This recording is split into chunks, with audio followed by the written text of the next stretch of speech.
This is the Action Movie Guys podcast, bringing you action movie reviews from across the decades, plus box office numbers and insight like never before. And now, your hosts of the Action Movie Guys podcast, Alex and Nate.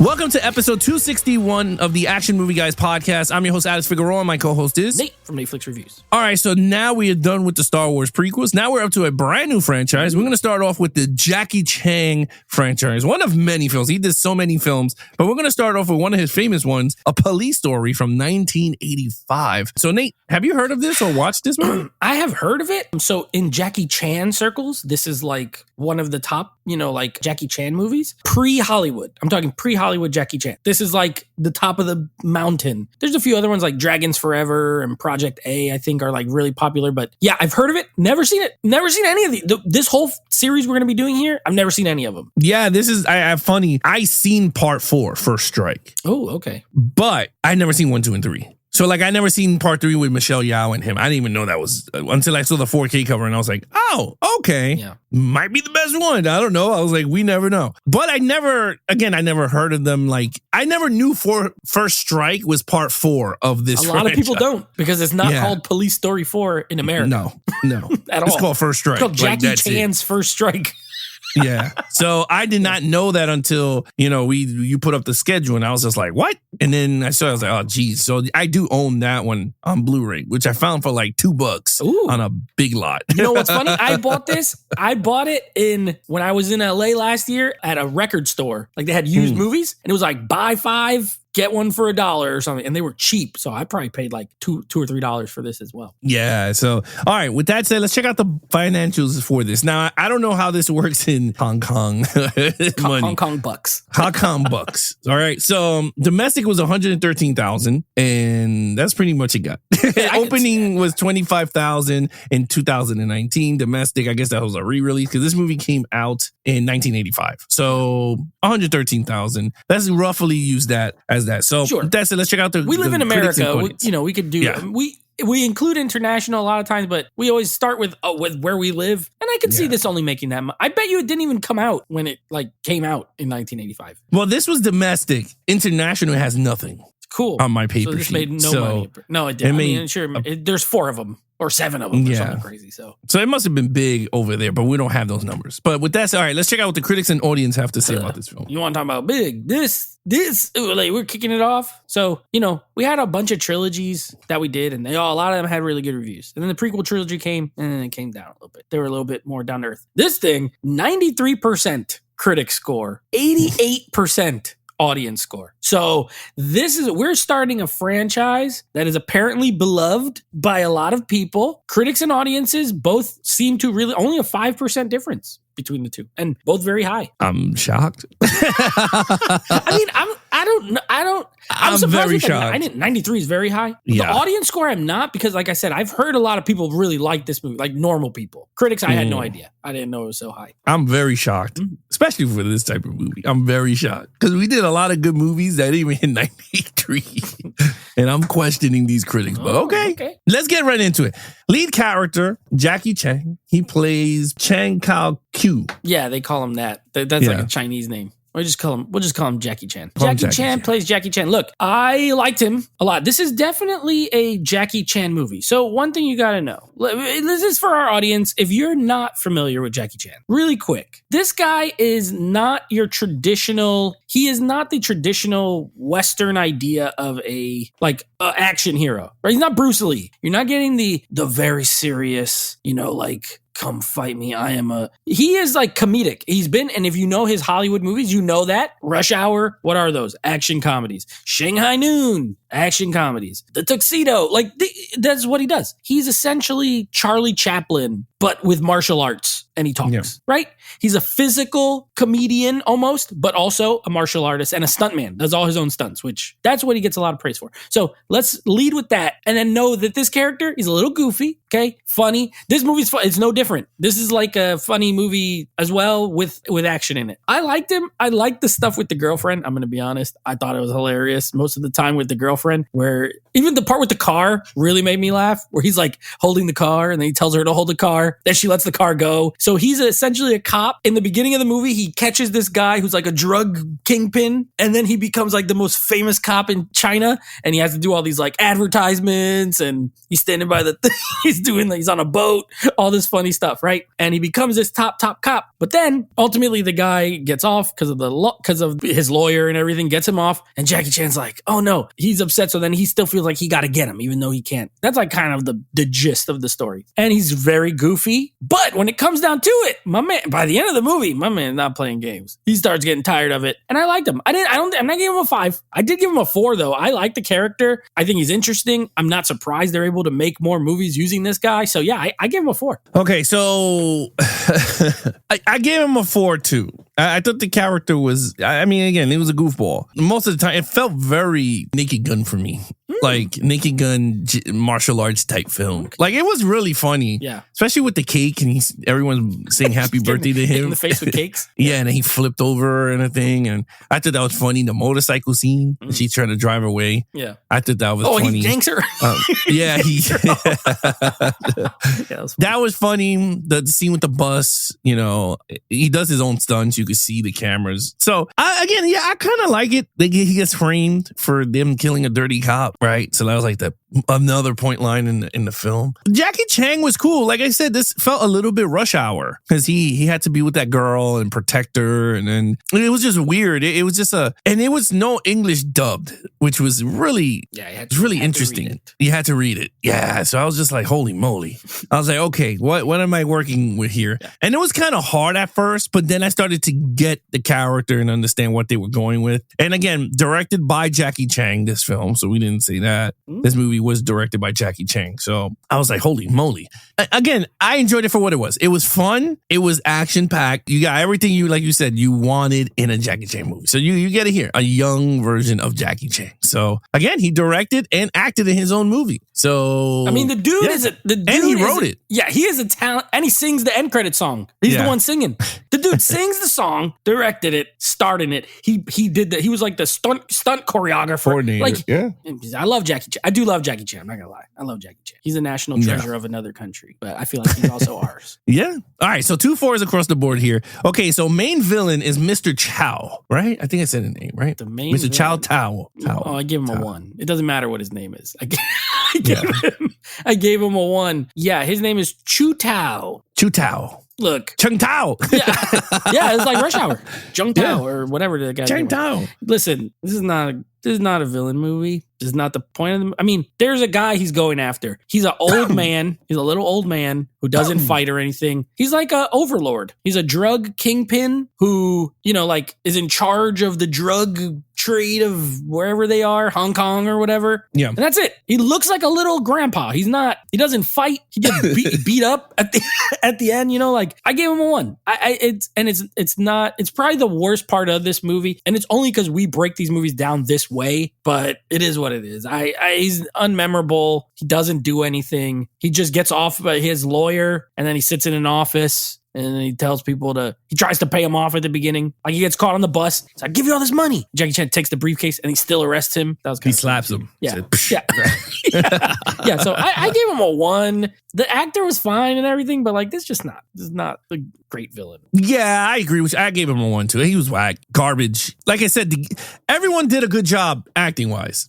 I'm not saying nothing about it, but the character was not interesting at all. He was here and throughout some of the scenes of the movie, but he didn't do much. He just talked the whole time. Yeah. And like I said, the bribing of the money was kind of funny because he slapped them. You try to bribe me? Smack. Yes. I thought that was pretty funny. So yeah, and then the ending scenes, it was that character was not as memorable. But then again, Jackie Chan characters movies never had memorable villains anyway. Yeah, they're not unless you do for. Yeah, like unless you do like a serious movie like The Foreigner, which had Pierce Brosnan in that leading role. Okay, big actor. The movie was written very well, and he's older. So other than that, like these type of comedy action, you're never going to get the good villains, I believe, throughout. Yeah. Like, I never seen these, but I'm just saying, like, in any of his movies, Rumble in the Bronx had no good villain. Yeah. Like, I think we gave them a 1. Yeah, there might be one where there's like a cool, you know what though? One day, well, I'll look in the future. We'll do a Jackie Chan because this is a series of his. But we'll do a Jackie Chan month, like with the other movies, and we'll discover if he ever if he ever had a great villain. I don't know. All right, so 2 ones. Okay, here action scenes. Oh, listen. Okay, this is gonna depend on what you like when you're talking about action. First of all, the fact that it's 2024 and this movie was made 30 years ago. Let's be honest. It came out in 85, but it was made in 84. 30 years ago. And that movies now can't do a lot of the stuff that was done back then because everything is CGI and everything is, listen, dude, they literally throw cars down a hill through buildings and through this whole little, like, it looks like a little favela from like Brazil. They drive it down. There's actual explosions with fire. Okay. The scene I love the scene where he's fighting when the girl leaves his apartment and they come with the cars. He's like, the dude is, you could watch it. He's on the hood of a car and it crashes into another car and he flies over to the other car. Like real. No stunt man. He is the stunt man. No, nothing. That scene is great. You know, the whole maneuvering with the cars and everything. Loved it. The end scene in the mall. Great. Like the actual fighting. Awesome in that scene. That is a crazy stunt he did where he goes down that pole. And I like that they showed it from the 3 angles. I think that's a cool kind of, that's a cool way to do it, to show no cuts. One, like they didn't edit it together. And my favorite part is when he hits the bottom. He goes through that little like hut. He rolls off and just starts fighting guys. Like he keeps going like nothing happened. I mean, amazing stunts. The bus scene is great. He's literally dangling off, holding onto an umbrella. There's no wires. There's no he could get hurt and die. I gave it a 5. I think the action is the highlight of the movie as a whole. Like the comedy I like, but I could see some people being like goofy or whatever. You cannot really debate that with the action, in my opinion. So I gave it a 5. Yeah, I agree with you. This movie is it's a 5 in action. I did like the action a lot, but then again, like all his action movies are really good. It just depends on how it is. I mean, they're all similar. You can't say it's not. It's all similar stuff. It's just the way he execute them is what makes it great. So yeah, the mall scene was dope when he jumped on the pole and he's sliding through all the lights and it's exploding around him, and then he crashes into the villa and he starts fighting more. It's like, that is dope. The bus scene is what made me go, what the fuck? Like he literally had an umbrella and he's hanging on a moving bus going through stuff, and they're trying to grab him. He's going to the top, to the bottom. He's kicking them, and then they knocked him off the bus. And you can see he literally fell really off the bus and rolled. And I was just like, damn, that was good. You're right. The best scene in the movie was the car fight.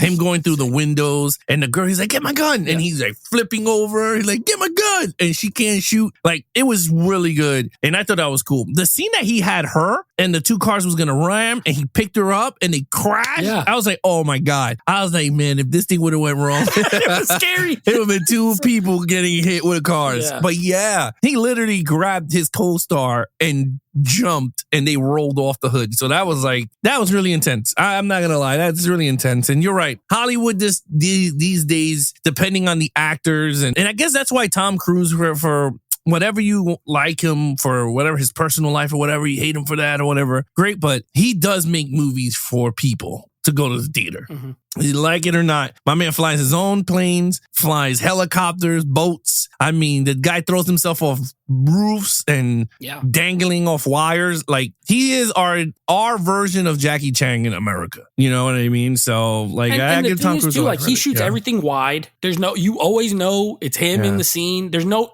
there's editing, but there's not like any quick cuts ever. Yeah. Everything is played out. The mall scene is great too, because he throws that dude in between the escalators and he literally just like falls. Yeah.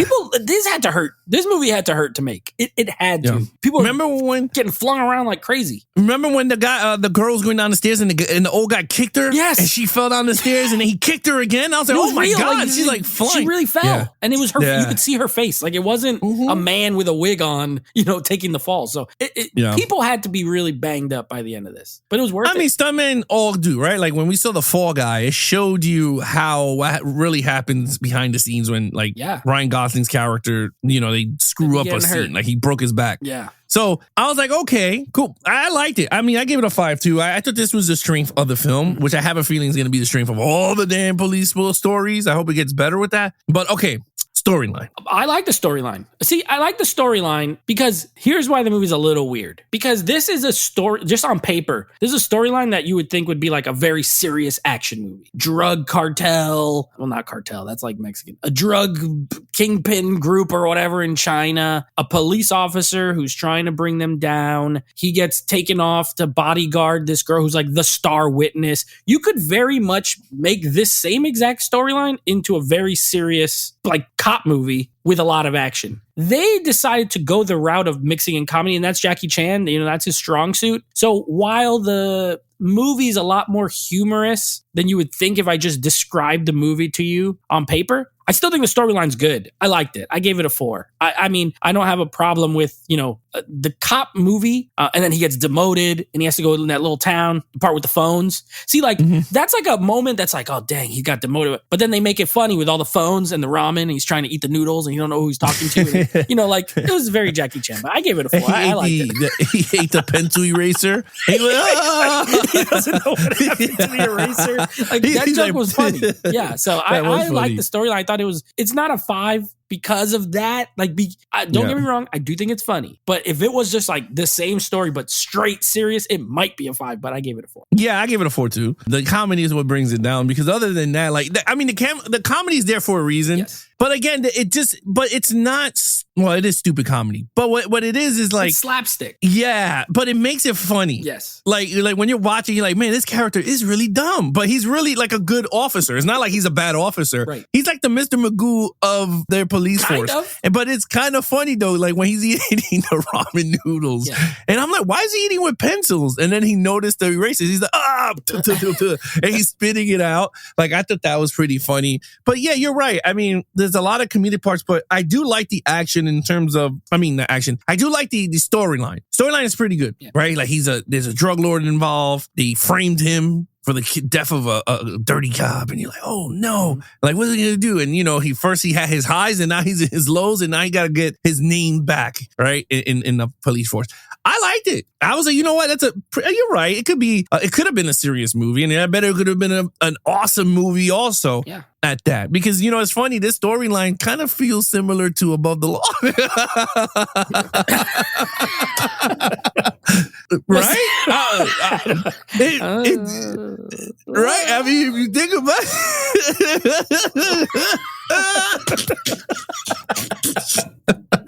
I don't know, but you know, whatever, man.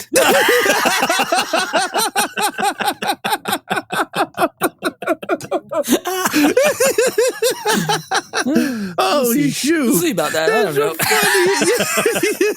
Oh, man. You know what part I like too? The part where they're in the courtroom scene. That was, and it's like funny. Kind of, it's serious. He's like the lawyer's with his little wig, and he's like, you know, telling me, and Jack Chan's like, no, he's getting all mad, and then they play the tape, and it's like music. He's like, no, keep going. I thought that was funny. And then the other part in the courtroom is when the guy goes, "You see this mock-up bus?" Yeah. And he's like, "Yeah." He goes, "Can you say you can't see the other side of the bus?" And he said, he said, "From that toy?" Yeah. "No, I can't." That courtroom scene, it was a mix of serious and then funny. And then the girlfriend's on there, and he's like, "We have a cactus," because it sounds like they're talking like dirty stuff. He said, no, it was a cactus. No, I spilled orange juice. It's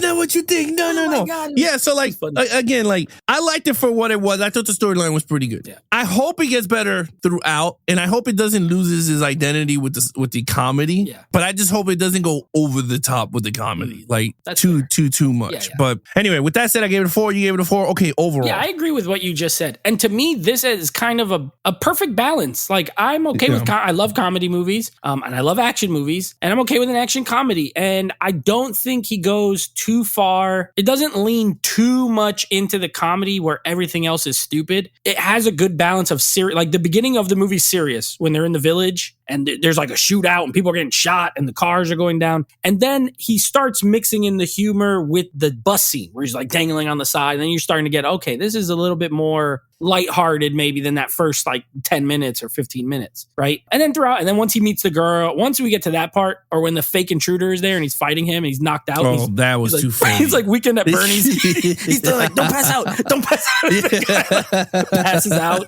Once you get there, you're like, oh, I see what they're doing here. So, I mean, I think this is a perfect blend of what he does comedically and what he can do as a stunt performer and an action guy. I really enjoyed it. I gave it a 4. I don't think it's a perfect film for my taste, but I think it's a great movie and I liked it. I had a blast with it. So yeah, I gave it a 4. Yeah, I gave it a 4 also. I thought it was a perfect blend of comedy and action. I enjoyed it for what it was. It was fun. I can't wait to see what the other ones. I want to see 3 because I know 3 has Michelle Yeoh's a young actress and she did her own stunts too. Because I know in 007 Tomorrow Never Dies, she did her own karate scenes. Yeah. So I want to see what she did with him, like a perfect blend between the two. So I want to see with that. But yeah, so far I think this is a perfect way to start a franchise and I thought it worked very well. Especially a 1985 movie, right? Yeah. It's weird. That scene with the cars going down the hill, that really reminded me of like Michael Bay taking inspiration for Bad Boys too, right? Because that was exactly same shot by shot, the scene in Cuba when they're going down all the villas, like you said. Yeah. It literally looked exactly like Bad Boys too. I wouldn't be surprised if this movie inspired a lot of action directors. And the crazy thing is, like, the movie we're doing next, which you had mentioned, Above the Law, was also made in the 80s. And look at the difference of like Hollywood action in the 80s versus this like Hong Kong style action in the 80s. It's not that similar.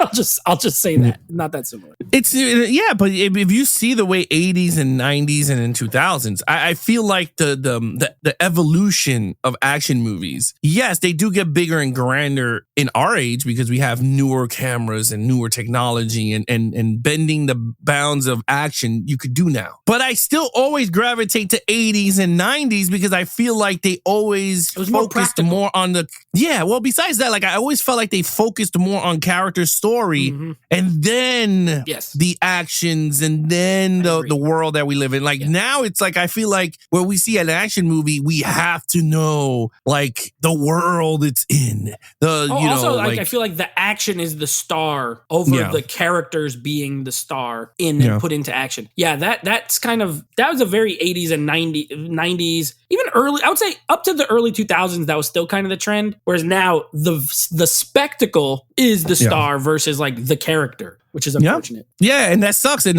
that's what hurts because you do have movies, they make the 80s, like they go back and they do that type of writing. Yeah. Yeah. And you feel like, wow. And those are the movies that take off, right? You got John Wick. John Wick is the star, but then the action is the second star because you're going, holy shit, people fell in love with the character. Yes. Then if you want to, I mean, you could go with the Furiosa, right? Because everyone loved Charlize Theron in the Mad Max Fury Road. I think the Bourne movies focus on Jason Bourne is you're into what he's doing, and then that makes the action better. I think that's a good example too. And then you got Matrix, right? You got Neo, which is the focused on that character, and then you see the world is the secondary to him. So, but then everything gets lost around. I feel like other action movies that we done, I'm like, oh man, like I feel like they're focusing way too much on other stuff than stuff. So anyway, but that was my thing on it. So yeah, I gave it a 4 for overall. Yep. You gave it a 4. Okay, total points. 18 out of a 25. I'm with you on that one. Yeah, if the villain was better, this would have been in the 20s. But you know, it is what it is. Yeah, no, I gave it 18.25 too. I like it for what it is. I want to see what part 2 is about. Same. I'm actually looking. This is a franchise that I'm because I've never seen any of them, and this one was really good. I'm excited to like watch the other 3. All right, Nate. So what's coming up next? All right, coming up next, we are wrapping up. We're wrapping up Steven Seagal month. We're coming to the end here with the movie called Above the Law, which I have some fun facts on it when we do that review. So you'll want to listen to it so you can hear some information. But yes, Above the Law with Steven Seagal. And then next, after that, we will be continuing on with the Police Story movies with Police Story 2. Does not have the other 2 have other kind of like title things, but this one's just called Police Story 2. So we'll be reviewing that one. But yeah, that's what we got coming up. All right, guys, you guys want to follow us in our social media accounts, please follow Nate over on Instagram at Netflix Reviews. Anything AMG Podcast, you guys can follow us on Instagram at Geeks and Flicks, or you guys can subscribe to our YouTube channel at Action Movie Guys. We have all the podcasts there for you guys to listen to. And of course, you can take it on the go with Apple Music, Spotify, YouTube Music. So we're on any platform for podcasts. Other than that, I'm your host, Alex Figueroa. My co-host is Nate from Netflix Reviews. Be awesome to each other and geek out.